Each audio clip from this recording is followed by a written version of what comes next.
Jedediah Crow's boots scraped hard against the dry dirt as he stood at the edge of the ridge, staring down at the dusty sprawl of Ironwood Valley. The sun was setting low, throwing long shadows over the land he'd bled for. His jaw tightened. Below, the waterline was creeping back from his pastures, and farther off, the glint of the Hart's new irrigation line sparkled like teeth. "They're gutting you, Jed," a voice muttered beside him. He didn't turn. He knew the voice. Mason, old friend, old hand, and the only one still speaking sense. "Not yet, they ain't. They will, soon as that railway comes through. They'll bleed you dry." Jedediah's eyes narrowed. "Then we stop them." He spat into the dirt, then turned away from the ridge, boots heavy with something more than age. By the time he stepped into the house, the plan had formed sharp as a knife. Eli was already there, leaned back in a chair like he didn't have a care in the world. Shirt open, boots kicked up, a bottle half empty beside him. "Get up," Jed growled. Eli didn't move. "What for?" Jed walked slow, heavy, to the table. Laid his hands flat on the wood. "You still carry my name, boy?" Eli took a drink. "Most days." "You're gonna marry Millie Hart." The bottle stopped halfway. Eli laughed, but it came out hollow. "You've lost it." Jed leaned in. "The Harts want water. We want land. Marriage ties it all together. I ain't no pawn in your game, Jed." Jed's hand slammed the table. The sound echoed like a gunshot. "You're nothing now. A drunk, drifting through saloons and trouble. You want to matter? Do this." Eli stared at him, eyes flat. "And what about her?" "She'll agree." Eli rose, slow, deliberate. "And if she don't?" "She will." Millie Hart stood outside the old barn, sleeves rolled up, dirt streaked across her arms. She'd just driven the last of the cattle in for the night when Thomas Hart, her brother, came riding up, his face tight. "Jed Crow's here." She wiped her hands on her skirt, not looking at him. "What's he want?" "Marriage." Her laugh was dry, bitter. "Tell him to marry himself." "Millie." Thomas dismounted, grabbed her arm. "We're in deep. You know that." She yanked free. "We'll manage." "With what?" "The bank's at our door, and we ain't got the muscle to fight the Crows and the railroad both." Millie's eyes flashed. "You're asking me to save your skin?" "No. I'm asking you to save the family." The parlor was dim, the air thick. Millie stood across from Jedediah, arms crossed, chin high. Eli sat off to the side, silent, watching. "This is your idea of a deal?" she asked. Jed didn't blink. "It's survival. For you. For both of us. You get Crow protection. We get Hart water." Millie turned to Eli. "And what does he get?" Eli shrugged. "Whatever you're willing to give." She stepped closer, voice low. "This ain't love. This ain't even respect." Jed's voice cut in, sharp. "It's necessity." Millie's jaw clenched. Her gaze met Eli's, searching, but he looked away. "Fine," she said. "I'll marry him." Jed smiled, but she wasn't finished. "But I run my land. I run my business. I'm no man's pawn." Jed's eyes narrowed. "You'll do your part." She leaned in. "I'll do it my way." Eli stood then, walking past both of them, toward the door. He paused, hand on the frame. "Guess we're wed then." The wedding was quick, quiet. No celebration, no cheer. Just whispered rumors and the creak of pews as the town watched, waiting for the storm. Millie didn't wear white. She wore gray, like the sky before a thunderhead. Eli didn't shave. He didn't even meet her eyes. The preacher's words were hollow, meaningless. When he asked if she would take Eli Crow, her voice didn't shake. "I will." Eli's response came slower. "I will." Hands didn't touch. Eyes didn't meet. When the rings were slipped on, it was like shackles being locked. Outside, the town watched them emerge. Jedediah stood tall, nodding like a general after a battle. Millie's hand rested on Eli's arm, but her fingers didn't tighten. She walked with him like a stranger. That night, the house was silent. Millie stood by the window, looking out at the land that wasn't hers, not really. Eli sat by the fire, a glass in hand. "You hate this," he said. She didn't turn. "I hate being forced." He sipped. "I didn't force you." "No. You just didn't stop it." Eli leaned back, eyes on the flames. "I ain't never stopped anything." Silence stretched. She turned then. "I meant what I said. I'll hold to the marriage. But I run my life." He nodded. "Fine by me." Her eyes lingered on him, unreadable. "Then we understand each other." Morning came early. Millie was up before the sun, boots crunching on the frost-hardened ground. The ranch hands watched her, unsure. She barked orders. She counted heads. She tallied debts. And when one of the men laughed, saying she was a crow now, she knocked him flat. Word spread fast. Millie Hart wasn't a crow wife. She was something else. Eli watched from the porch, cigarette burning slow. Jed came up beside him, arms crossed. "She's making noise." "She's working," Jed grunted. "She needs to remember who runs this place." Eli didn't look away. "Maybe she already knows." That night, Millie found Eli out by the barn, fixing a fence rail. She didn't speak at first, just watched. "You always work alone?" she asked. "Always did." She stepped closer. "You gonna fight me on this?" He shook his head. "Ain't my fight." She crouched down, picking up a loose nail. "Could be." He looked at her then, eyes tired. "Why bother?" "Because I'm not here to lose." He smiled, just barely.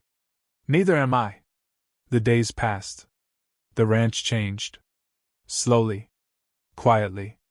Millie met with merchants, with townsfolk, with rivals. She listened. She learned. Eli rode more, drank less. Watched more, spoke less. Jedediah watched it all, a storm brewing behind his eyes. Millie found the old ledgers by accident. Or maybe not. The numbers didn't lie. Payments, bribes, deals with the railroad, all hidden beneath neat lines. She sat with them for hours, the fire burning low, the truth heavy in her hands. The house creaked. Eli stepped in, saw the papers. "What is that?" "Your uncle's truth." He walked over, looked down. "Read." And his face changed. "You sure? Are you?" He sat down, slow. "I thought he was saving us." "He's selling you." The silence stretched long between them, but this time, their eyes didn't turn away. "What are you gonna do?" he asked. Her voice was steady. "What needs to be done?" The sun hung heavy over Ironwood Ridge, baking the dust into the earth as the bells rang out over the town square. Millie Hart adjusted the collar of her gray dress with hands that didn't tremble. She stood at the back of the small church, eyes fixed on the doors ahead, where the world waited to see her fall in line. Her breath came slow, even, but her chest burned. Thomas stood beside her, shifting on his heels, his face tight. "It's done once you step out," he murmured. She didn't look at him. "No, it starts once I step out." The doors creaked open, and the church fell silent. Millie walked, head high, each step measured like she was crossing a battlefield, not an aisle. The faces turned, watching, some with pity, some with judgment, all with expectation. Eli Crow stood at the altar, his hands in his pockets, a half-worn coat draped over his shoulders like he hadn't even bothered with the ceremony. She reached him, and for a moment either spoke. "You clean up all right?" he said, his voice low, unreadable. "You don't," she replied. The preacher cleared his throat, fumbling with the book, words tumbling out like he was trying to rush past them. Vows meant nothing here, not to her, not to him, and certainly not to the town. When it came time to speak, Millie's voice was steady. "I will." Eli hesitated, barely a breath, then nodded. "I will." No kiss followed. No hands held. Only a slip of cold metal on her finger, and the murmur of townsfolk wondering how long this sham would last. Jedediah stood in the back, arms folded, a smirk carved into his face like victory. Millie met his eyes, held them, then turned away. Outside, the air felt no different, though everything had changed. "You can ride back with me," Eli offered, more out of habit than kindness. "I'll walk," she said, already moving down the steps, boots kicking up dust as she went. The Crow house stood large, dark, and waiting. Inside, Millie found silence, the kind that settled in places where too many things had gone unsaid for too long. She moved through the rooms like a stranger, taking in the heavy furniture, the untouched books, the cold hearths. Eli followed her in, leaned against the doorframe. "You don't have to like it," he said. "I don't," she answered, running her fingers along the edge of the table. "I didn't ask for this either. Yet here we are." He watched her for a long moment, then pushed off the wall. "There's 2 rooms upstairs. Take your pick." She didn't reply, just climbed the stairs, each step echoing back like a drumbeat. In the days that followed, Ironwood Ridge kept its eyes on them. Millie moved through town like always, but now whispers followed. She didn't stop to listen. She had no time for gossip. At the general store, old Mrs. Cummings leaned over the counter. "Thought you'd be off the ranch now, dear." "Why's that?" Millie asked, setting down her list. "Now that you're a Crow woman." Millie's smile was thin. "I'm still me." Mrs. Cummings frowned. "Folks expect different now. They'll get used to disappointment." She left with her goods, passing by Eli, who stood by the horses, a cigarette hanging from his lips. "You're making friends," he said as she passed. "Didn't know I needed any. You'll need something." She loaded the wagon, her movements sharp. "I have enough." Eli didn't press. He never did. Back at the ranch, Millie set to work. She walked the fields, counted the stock, checked the fences. The men watched her, uncertain. One of them, a lean cowboy named Harlan, spat near her boots. "You Crows don't need to worry none about the work." Millie didn't flinch. "Good. Then you won't mind doing yours." He laughed, stepping closer. "You playin' ranch boss now?" "I'm playing owner." She met his eyes hard. "And I don't play nice." Harlan stepped back, but not far. "This ain't how Jed runs it." "I'm not Jed." Later, Eli found her in the barn, brushing down a horse. "You've got them stirred. They'll settle." "They won't like it." "They don't have to." He leaned on the stall, watching her. "You ever think maybe you're fighting the wrong war?" She paused, brushing slow. "The only wrong war is the one you lose." Eli didn't argue. He didn't know how. The nights were quiet. She took the far room, left the door open. He stayed downstairs most times, drinking in silence. Once, she found him asleep in the chair, the fire dying low. She didn't wake him. Days turned to weeks, and the house began to change. Millie replaced the curtains. She cleaned out the front room. She burned the old ledgers Jed kept in the open, ones that showed what he wanted people to see. But not the ones she found locked away. Those she kept. Eli saw the fire, the papers curling into ash. "What are you doing?" "Tidying up." He didn't ask more. They rode together once, out to the east pasture. The land stretched wide, empty. "You ever think of leaving?" he asked. "All the time." "Why don't you?" "Because it's mine." He nodded, as if he understood.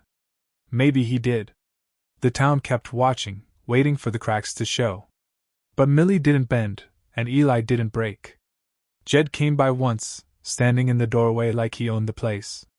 "You're doing well," he said. "I'm surviving," Millie answered. He looked around, eyes sharp. "You remember who put you here?" "I do." Her smile was thin. "Every day." When he left, Eli came in, watched her a long while. "You hate him." She didn't deny it. "You hate me too?" She looked at him, really looked. "No. I pity you." That hurt more than he let on. But he didn't leave. And neither did she. The hammering started before sunrise. Millie's voice carried across the yard, firm and clear, calling for repairs on the east fence. The men moved slower than usual, eyes dragging, muttering. Harlan led them, his mouth twisted in a smirk as he passed Eli, who leaned on the porch rail, watching. "She's got you all working harder than Jed ever did," Eli called, flicking ash from his cigarette. Harlan spat near the steps. "Don't answer to her." Eli raised a brow. "You don't answer to me either." "That's right." Millie came around the corner, sleeves rolled up, hair pulled back tight. She paused when she saw them, taking in the tension with a glance. "Fence won't fix itself, Harlan." Harlan's jaw worked, but he turned and left without another word. Millie walked up to Eli, wiping her hands on a cloth. "You gonna help or just watch?" Eli nodded toward the horizon. "Not much of a fence man. Not much of anything, seems." He smirked. "I'm here, aren't I? That's something, I suppose." She turned and walked back toward the barn. Eli watched her go, the weight of her presence lingering like dust in the air. Later, Eli found himself near the ledgers she'd pulled out again, the ones that hadn't been burned. He flipped through them, pages stiff and lined with numbers he didn't understand. Millie stepped in, wiping sweat from her brow. "You reading now?" "Trying." She moved past him, setting down a bucket. "It's all there if you care to see it." "What is?" "How Jed's been bleeding this place." Eli shut the book. "You think I don't know he's crooked? Then why defend him?" He looked up at her, eyes narrowed. "He raised me." Millie scoffed, crossing her arms. "He used you. He gave me a name." She stepped closer, voice low. "Names don't mean much when the land's gone dry." He stood, the chair scraping back. "You got it all figured out, don't you?" "I know what I see." He took a breath, steadying. "And what do you see in me?" Her eyes didn't flinch. "A man who's waiting for something that ain't coming." He held her gaze, then turned away. "You don't know me." She didn't stop him as he left. Days stretched long under the summer sun. The fence went up, the cattle moved slower. Millie kept the books tight, meeting with merchants, checking prices. Eli rode the boundaries, alone, thinking.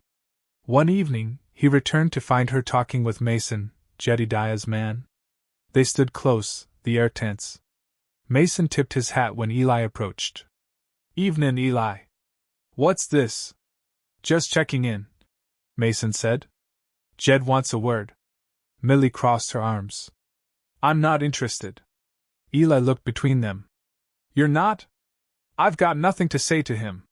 Mason's eyes narrowed. "He says different." Millie didn't move. "Let him come here." Mason gave Eli a look, something dark in it. "Tell your uncle." He rode off, leaving the dust behind. Eli turned to her. "You're stirring things. Let them stir." That night, the house felt heavier. Eli sat at the table, bottle in hand, watching the flame flicker low. "You gonna fight him?" he asked. Millie sat across from him, hands folded. "I'm not here to fight. Could have fooled me." She leaned in. "I'm here to survive." He took a drink, eyes never leaving hers. "You think exposing him will save you?" "I think truth has a weight." "And if it crushes you?" She stood, stepping away. "Then it crushes me." The next morning, Jedediah came. He didn't knock. He never did. Millie stood in the doorway, blocking him. "Jed!" "Millie!" His eyes scanned the room behind her. "We need to talk." "We're talking." "Alone." She didn't move. Eli appeared behind her, silent. Jed's eyes narrowed. "Fine. All of us, then." They sat at the table, the same place where the marriage had been decided. Jed laid out papers, contracts, deals. "You think you've got power," he said. "I've got enough," Millie answered. "You've got nothing without this family." "This family?" She laughed. "You mean your name?" Jed's fist hit the table. "You wouldn't be here without me. I wouldn't be here if not for you, true." Eli watched them, hands clenched. Jed turned to him. "And you? You with her now?" Eli didn't speak. "She's tearing this apart, boy." Eli met his uncle's eyes. "Maybe it needs tearing." Jed stood, eyes burning. You'll regret this. Millie didn't flinch. Not as much as you will. After Jed left, the house was quiet. You really mean to take him down? Eli asked. Millie nodded. You don't? He sat, shoulders heavy. I don't know what I mean. She placed a hand on the table, near his. You don't have to stand in the middle. He looked at her, searching. And where do I stand? With me. He didn't take her hand. But he didn't pull away. Millie didn't sleep that night. The moonlight cast pale streaks across the wooden floor of the room that still didn't feel hers. She sat at the desk, a stack of old papers spread before her like pieces of a puzzle no one had dared to put together. The numbers were precise, cold. Payments to names she recognized, some dead, some still walking the streets of Ironwood Ridge, pretending their hands were clean. The ledger's binding cracked softly as she turned another page. There, scrawled in Jedediah's neat, practiced hand, was the record of a deal struck with the railway men, 2 years before. Promises of land access, water rights, and silence in return for gold. The Heartland had been part of that bargain. Her father had died thinking he'd lost it to drought and poor luck. But it had been stolen long before. Her fingers clenched the edge of the page. The fire in the hearth flickered low, casting long shadows. She didn't move to feed it. The cold suited her now. Downstairs, a floorboard creaked. She waited. Eli's footsteps were quiet, unhurried, like a man not sure if he belonged. She didn't look up when he entered. You're still at it, he said, voice rough from sleep or drink, maybe both. There's a lot to see, she replied, her eyes fixed on the page. He came closer, hands shoved in his pockets. He glanced at the papers but didn't reach for them. You planning to burn him down with this? She turned the book so he could read. He did that himself. I'm just lighting the match. Eli stared at the ink, the neat rows of betrayal. Why show me? You need to choose. He shook his head slowly. Ain't that simple? It is.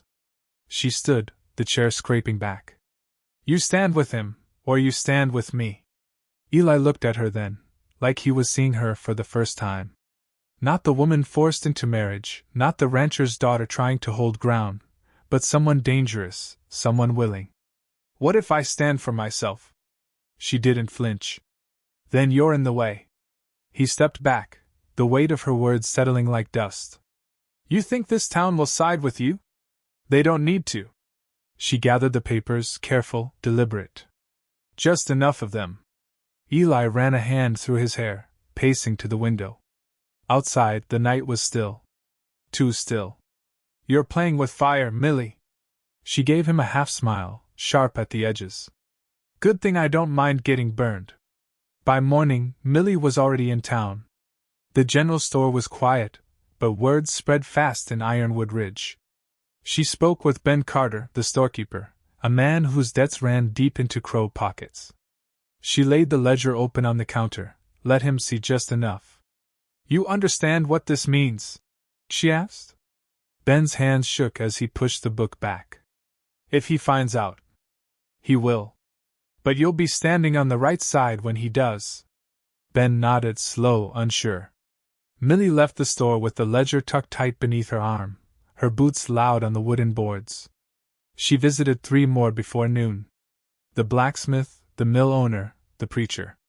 Each one saw, each one hesitated. By the time the sun reached its peak, the weight of the truth was shifting, even if only slightly. Eli rode out to the north pasture, the air heavy with things unsaid. His horse kicked up dust as he followed the fence line, eyes scanning the horizon like answers might appear if he stared hard enough. He stopped near the creek, the water low, slow-moving. He dismounted, crouched, and dipped his hand into the stream. The water was warm, wrong. Doesn't flow like it used to. Mason's voice came from behind. Eli stood, wiping his hand. No, it don't. Mason walked up, squinting against the sun. You hear she's been talking to folks? I heard. Jedediah's man nodded toward the hills. He's not happy. Eli didn't answer. You gonna let her ruin this family? Eli turned eyes hard. What family? Mason spat into the dirt. Don't be stupid. I'm not.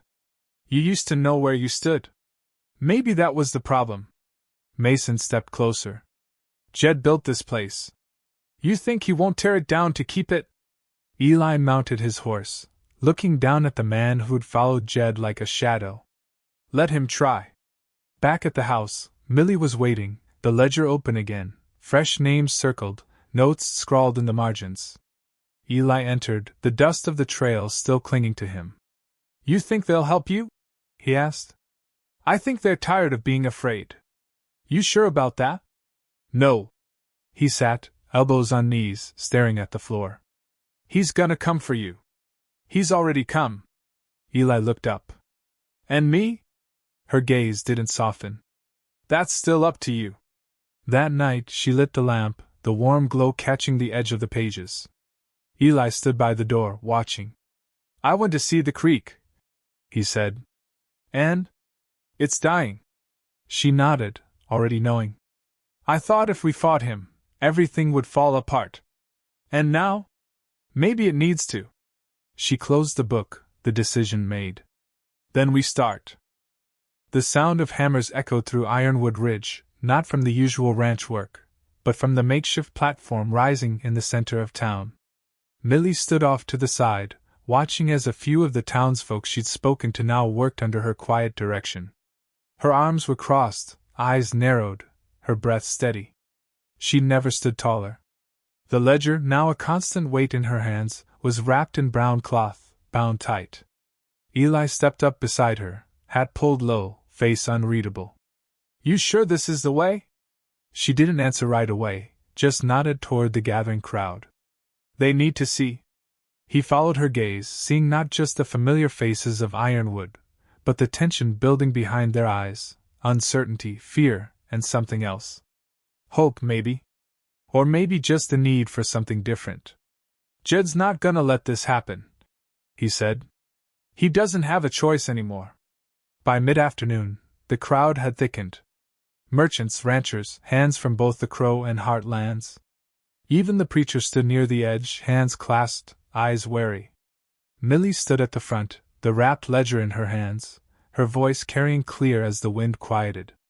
You all know me, she began, her tone flat, without flourish. You know where I come from, and you know who I married. A murmur moved through the people, uneasy.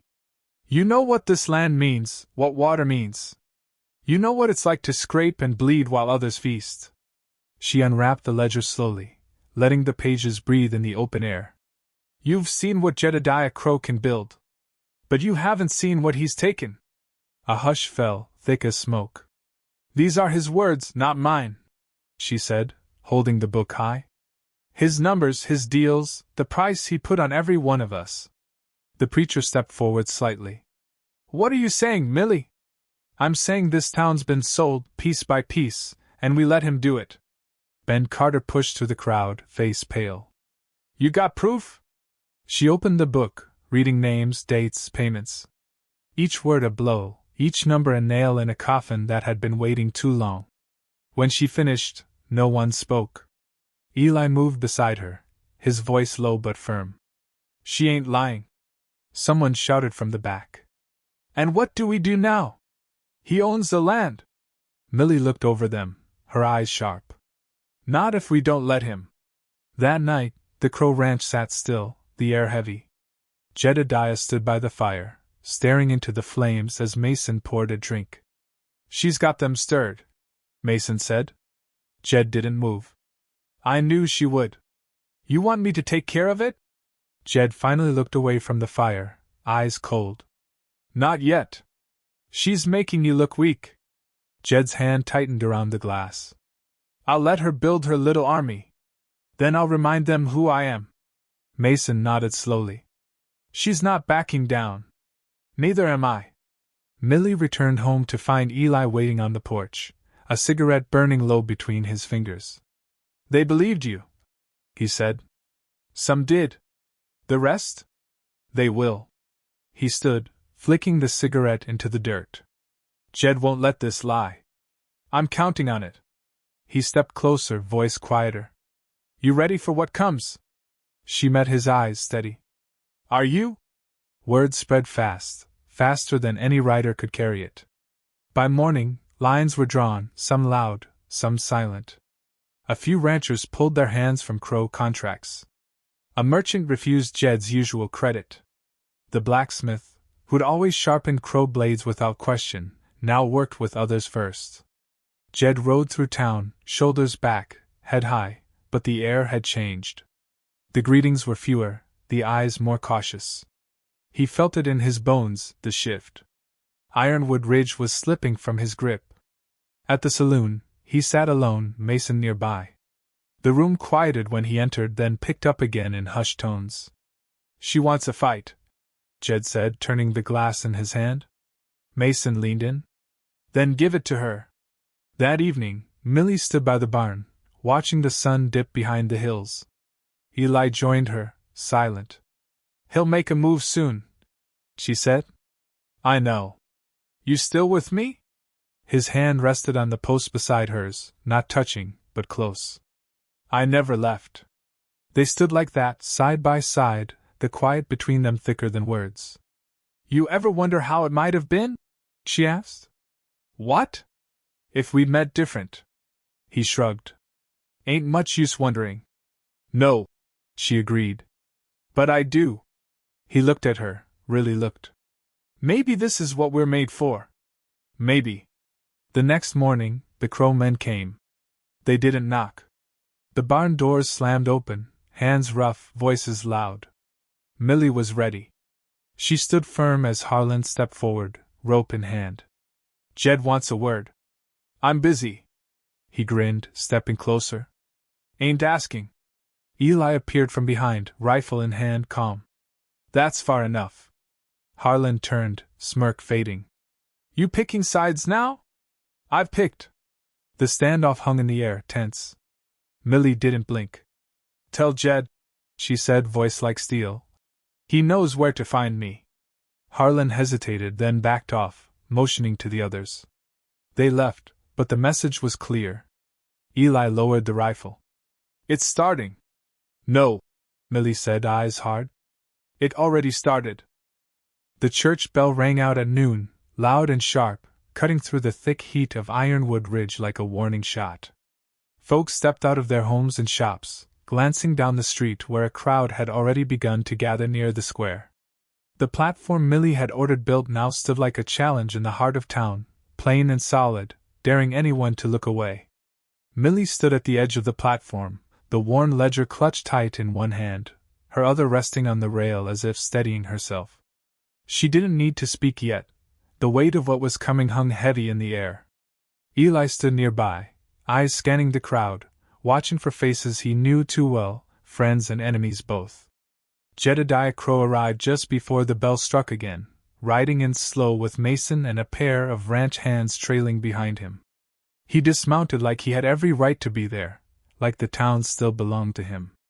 He pushed through the crowd, and the people parted, but not as quickly as they once did. Eyes followed him with something close to doubt. Millie didn't move as he approached, didn't flinch when he stepped to the front, arms crossed, jaw set. You making speeches now? Jed said, voice loud, cutting. She met his gaze. I'm telling the truth. The truth? He laughed, shaking his head. You wouldn't know it if it bit you. She held up the ledger. This says otherwise. Jed's eyes flicked to the book, then back to her. You think a few numbers will break me? No, she said. But the people might. A murmur ran through the crowd, low and uncertain. Jed turned, facing them all. I built this town. Fed you, paid you, kept you safe when no one else would. And you charged them for it, Millie said. Every deal, every hand shaken, came with a cost they didn't see until it was too late. Jed pointed at her. She's lying to you. She's bitter because she couldn't play the game. I didn't want to play, Millie answered, stepping forward, voice steady. But you didn't give me a choice. You took my family's land. You buried the truth. And now I'm digging it up. She opened the ledger, reading aloud, names, dates, amounts. The silence grew deeper with each word, broken only by the shuffling of feet, the clearing of throats. Faces turned to Jed, searching for something: denial, anger, maybe even regret. He didn't give them any. "She's twisting this," Jed said. "Every deal was fair. Every man here took my money gladly. Because they didn't know the price," Millie said. Eli stepped up, voice calm. "I saw it too. It's all there." Jed's eyes burned into him. You're nothing without me. I was nothing with you." The words hung in the air, sharp as a blade. Ben Carter stepped forward from the crowd, hat in hand. "Is it true, Jed? About the water rights? The railroad?" Jed didn't answer. Others pressed in, more questions, more doubt. Mason tried to hold them back, but the tide was turning. Millie closed the ledger, holding it up. "You can read it yourselves. Know what was done in your name." Jed looked around, realizing then that the ground beneath him had shifted. Not just the land, but the people, the same ones who'd followed him without question for years. They didn't look at him the same now. "You think this makes you better than me?" he said, voice low, venomous. "No," Millie replied. "It makes me free." Jed stepped back, face pale beneath the sun. "You won't last." "Maybe not," she said. "But neither will you." He turned, shoving through the crowd, Mason trailing behind, shouting for people to move. No one rushed to follow. The square was quiet after they left, the people standing, waiting. Millie stepped down, walking past them, the ledger still in her hand. She didn't speak. She didn't need to. They would talk. They would decide. Eli followed her, catching up as they reached the edge of town. "You did it," he said. "No," she answered. "They did." He looked back, watching as the crowd slowly broke apart. "What now?" She glanced at him. "Now we see who they really are." By evening, the house felt different. Lighter, almost, though nothing had truly changed yet. Millie sat at the table, the ledger closed beside her, untouched for the first time in days. Eli poured 2 cups of coffee, setting one down before her. "You really gonna stay?" he asked. "This is mine now." "And me?" She looked at him, long and steady. "That's still up to you." He nodded, sipping the coffee. The fire crackled low, warm. "I don't have a place anywhere else," he said. "Then stop looking." Jedediah Crow didn't leave town, not at first. But his house grew quieter, visitors fewer. The men who once answered to him now hesitated, waiting to see which way the wind blew. The power he'd held wasn't gone, not yet, but it was breaking. And Ironwood Ridge, for the first time in years, wasn't sure whose name would be carved into its future. Millie didn't claim it loud. She didn't need to. She just stayed.